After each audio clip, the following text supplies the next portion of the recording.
Welcome on in, everybody, to the Game of the Year Awards 2025 recap episode featuring your host, Woodhawker. I just watched 4 hours of the Game Awards, and now I'm immediately reacting to it in a video. And you know what? I'm actually really excited to talk about it because that was, I think, the best Game Awards we've ever had. And I feel like every year Jeff actually does listen. Like, legitimately, he goes to Twitter, he goes to social medias, he gets the feedback, and he improves it. And I think the Game Awards are in the best space that it can be. It's obviously a mash of a gaming reveal show, something akin to E3 or Summer Game Fest with a bunch of Game Awards, but it all comes together as a love and appreciation for gaming. And it's so clear that Jeff really does love and appreciate the video game industry by putting on events like this. I mean, every year that we get to that big music montage where they splice all of the songs into one big orchestral soundtrack, I get chills. It reminds me why I love gaming so much. And this year, it reminded me why I loved Expedition 33 so much, because when the music hit for that game, it took my breath away. It hits different.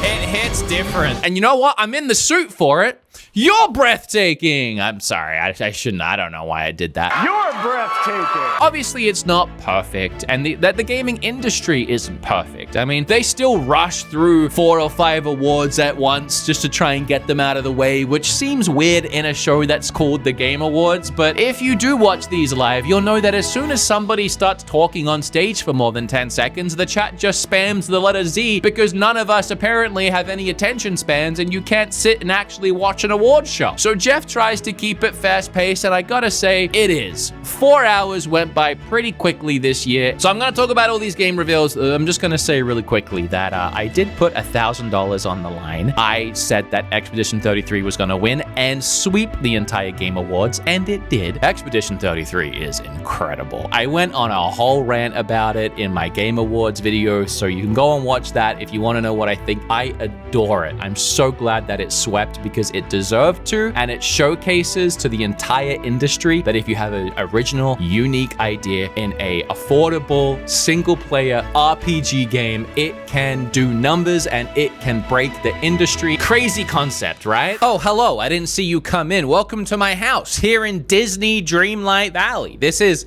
actually my house, which I'm not proud about because it is a mess. Look, my Disney Dreamlight Valley isn't that impressive right now. So how about we take a look at Kim's, who has spent over 300 hours in this game.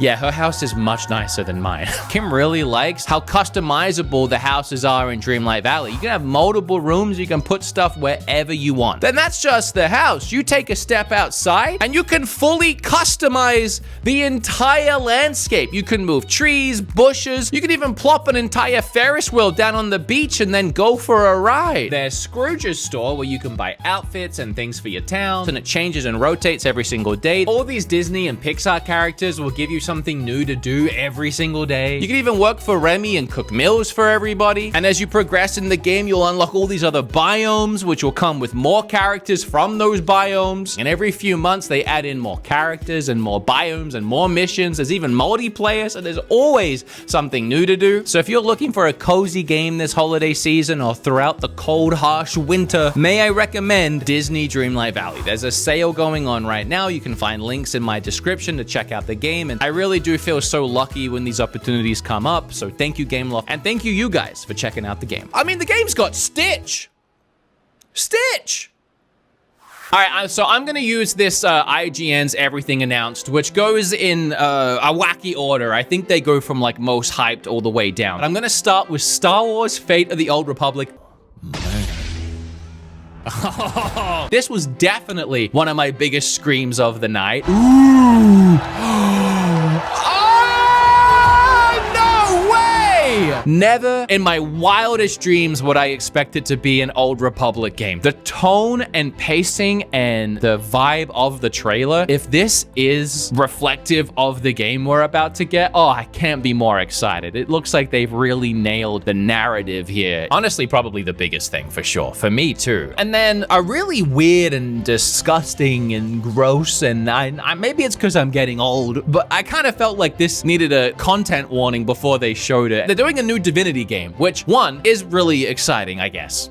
I say I guess because I've never played a Divinity, but it's Larian Studios. Baldur's Gate 3 opened my eyes to this genre. So now Larian Studios is saying that this new Divinity game is going to have even more than Baldur's Gate 3 had for options and choices and content, which is crazy to even think about. So I might actually give it a shot. It was also the game that Jeff was teasing with the image of the statue that everybody thought was God of War Egypt. No, it was this. Then apparently this was leaked, but I didn't know about it. Leon in the new Resident Evil. I mean, I was already looking forward to it, specifically because we know it's coming to Switch 2. I mean, after Resident Evil 7 was streaming on Switch 1, it's cool to get a native port of the brand new Resident Evil game. I was already interested, already looking forward to it, but you give me like an aged, like a fine wine Leon Kennedy to play as? Now we're talking. Tomb Raider Catalyst announced for 2027 and Tomb Raider 1 reimagined for 2026. I grew up playing Tomb Raider on my PlayStation 1 and I loved those games. The reboots that came out somewhat recently, the trilogy, really liked those too. In fact, they just dropped the first one on the Switch for like 20 bucks. The Switch 2 port runs really well. I was playing a bit of it. I loved that trilogy. It was like Tomb Raider inspired by Uncharted, which is funny because Uncharted is clearly inspired by Tomb Raider. This, as soon as I saw this Lara Croft, the first thing I said on my stream was, she looks like what I would imagine Lara from the first games would look like if they made a game now. She looks way more true to that character model. And then while we were watching the trailer, it turned into like dinosaurs and dual wielding and jumping back and I'm like, this is the Tomb Raider I grew up with. Ooh, this looks... Ooh! There's a fire. It's so much like the original games. And sure enough, we're getting 2 games. It's a lot of Tomb Raider back to back, and I'm 100% here for it. Huge fan of Remedy games ever since the first Alan Wake. One of my favorite games that I never thought I would see get a sequel. And as Remedy moved on to Control, which I liked, didn't love, I thought the dream of a new Alan Wake was gone until Alan Wake 2. And I feel like Remedy really found their stride with that game. They created something larger than a video game, something really cool.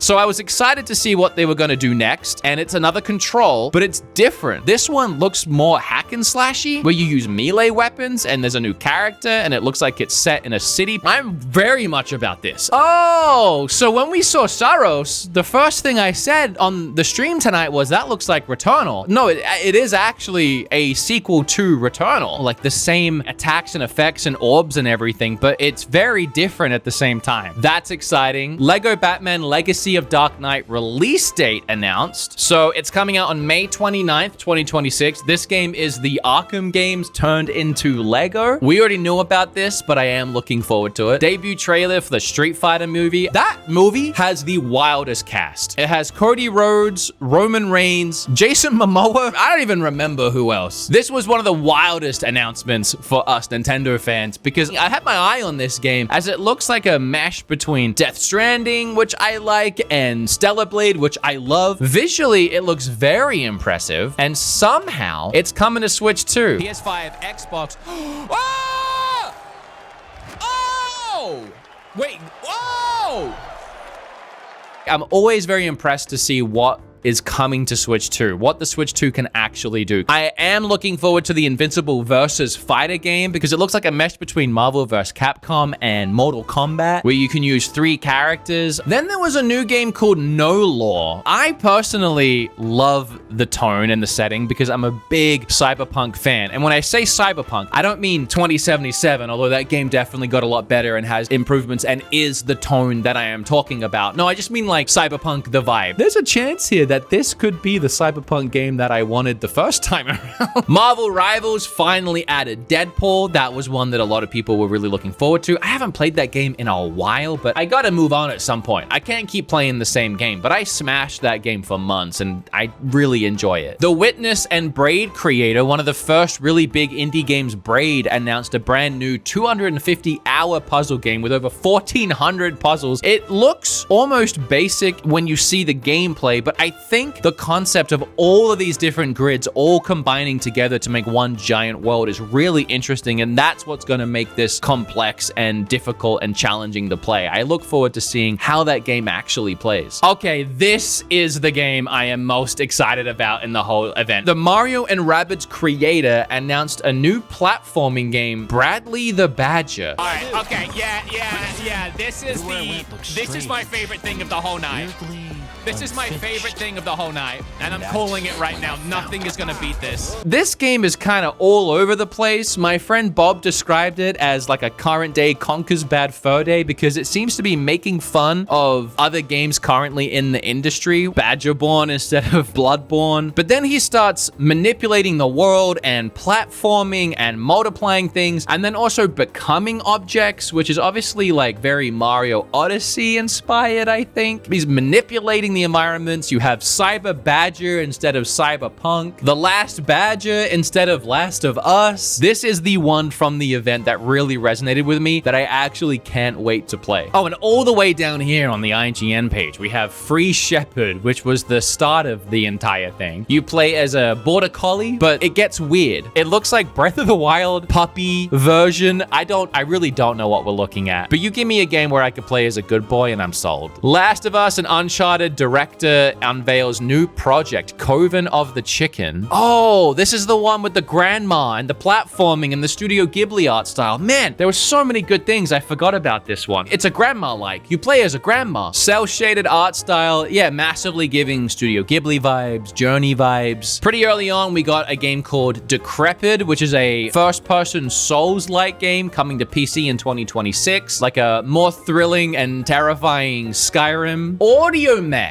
Oh man, this was a wild blast from the past. Ooh, Audio Surf. Do you guys remember Audio Surf? I used to play Audio Surf on my computers in high school when I should have been working. It was such a blast from the past to now in 2025 get a game called Audio Mech, which is made by those developers, and even just hear Audio Surf. It's just something I haven't thought about in so many years. I'll definitely be checking this out. Soluster 2, didn't play Soluster 1, and that is a very uneventful way for me to end this IGN. I think that was the end of it, I think. 2025 was an incredible year for gaming. Games like Dispatch, which I haven't even got a chance to play yet, and I am so excited to finally get my hands on. There were so many great games that I didn't even get to play all the ones I wanted, let alone finish experiences like Death Stranding 2, which is set in Australia for some reason. Hollow Knight finally came out. Expedition 33, which is legitimately one of my favorite gaming experiences I've had in a very long time. If I was to go back and be told that my 2025 was going to be this good, I honestly wouldn't even believe it. And it's funny, going into this year, I really thought Switch 2 with all of the first-party IPs and games we were getting, that Nintendo were going to be my go-to place for games this year for sure, and it really was a lot of other places. Wait a second, there were games that weren't on that list that I liked. I recently, in my video where I talked about how I'm getting too old or whatever, I talked about how one of my favorite eras for gaming was Xbox 360 and PlayStation 3, because I felt like in that era, developers were more willing to take a risk. Then, as the years moved on, everything went really pushing towards live service games and multiplayer games and generic experiences, and I complained about all of that. Something I've realized is I think a shift is happening, and I actually think we might be going back to developers trying things out again. I think developers are starting to realize that people are looking for fresh, new, exciting, and innovative experiences again, and they're bored of the generic slop of it all. You know, seeing a game like Stupid Never Dies, it literally looks like Lollipop Chainsaw, but when I see things like this, it makes me feel like nature is healing. It makes me feel like we're getting back to when games were fun and tried something different. Oh,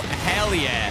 Hey, I'm actually doing pretty good here for like games I give a crap about. I'm worried that that list didn't have everything. Hold on, I'm gonna go through Wario64's posts and see what we got here. Oh, yeah, brand new Mega Man game. Okay, IGN, you let me down. We got a exclusive brand new look at a Mega Man game for people that are excited. I mean, it's Mega Man. We got another look at 007, which features Lenny Kravitz as the bad guy in his video game voice acting debut. And Hitman, the developers of Hitman are making this game, and the idea idea of the Hitman developers with all that experience making a 007 game just makes sense. Expedition 33, oh my god, WarioWare's helping me right here. There was so much today, you'll have to forgive me. I know I'm gonna miss things, but Expedition 33 has a brand new content update, including new dungeons, enemies, bosses, costumes, and so much more added for free tonight out of nowhere. The flute guy was back. I love that the camera just keeps picking him out all the time. Oh yeah, High Guard, a brand new game from the creators of Titanfall and Apex. It's a free-to-play game that comes out in a couple months that was developed in complete secrecy. I mean, I'll let it cook.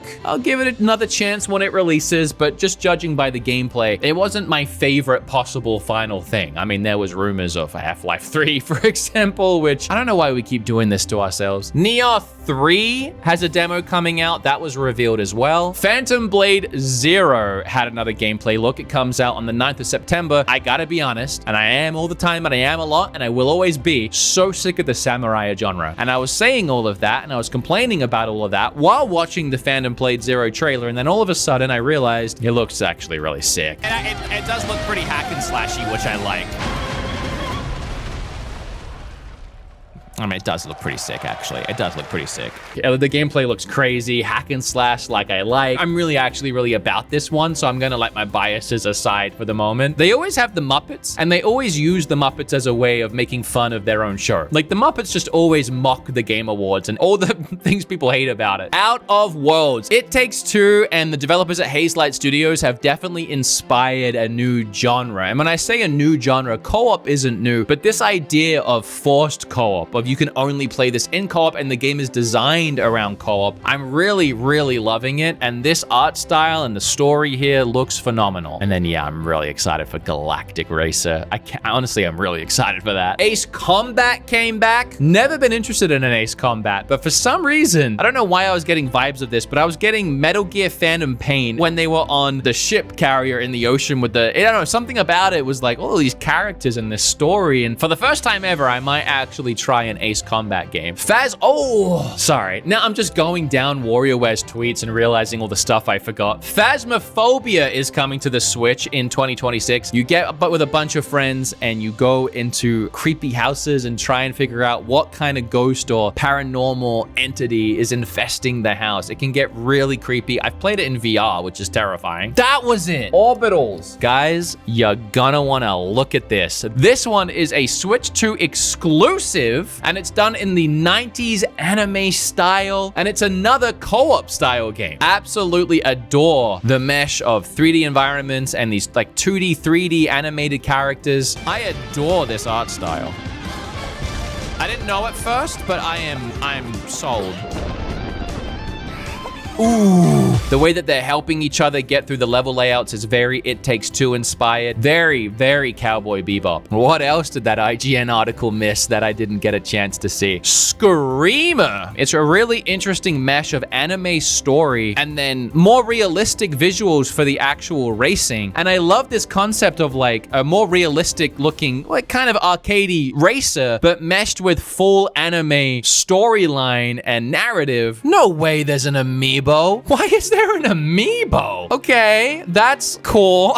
That's so random there would be an amiibo. I don't know where that went. Oh, South of Midnight was also announced to be coming to Switch 2, and that game also won the award for Games for Impact. I have played a little bit of that game. It's very good. I'm just so surprised by how many Switch 2 stuff we got. Between the IGN article and then shout out to Wario64, who I kind of just stole your whole Twitter feed here. That was the Game Awards. I'm sorry, I'm completely unapologetic here about this. I think it was awesome. There was something for everybody. The production, the way that Jeff announced some of the games by using practical actors and suspending people in the air. Such a great time. Fun, fast pacing. Really liked it. And even Nintendo stuff. So I don't know what else we could ask for here. If you watched it with me, I had so much fun. I got dressed up for the occasion. I really enjoyed reacting to it with everybody that were live with me on Twitch and YouTube. I'll have more videos coming out before the year ends, including my Metroid review that is going to take a while because it's very lengthy and long. If you like this video, like, comment, subscribe, all of the normal stuff. I'll see you very soon. Bye. I love you. Bye.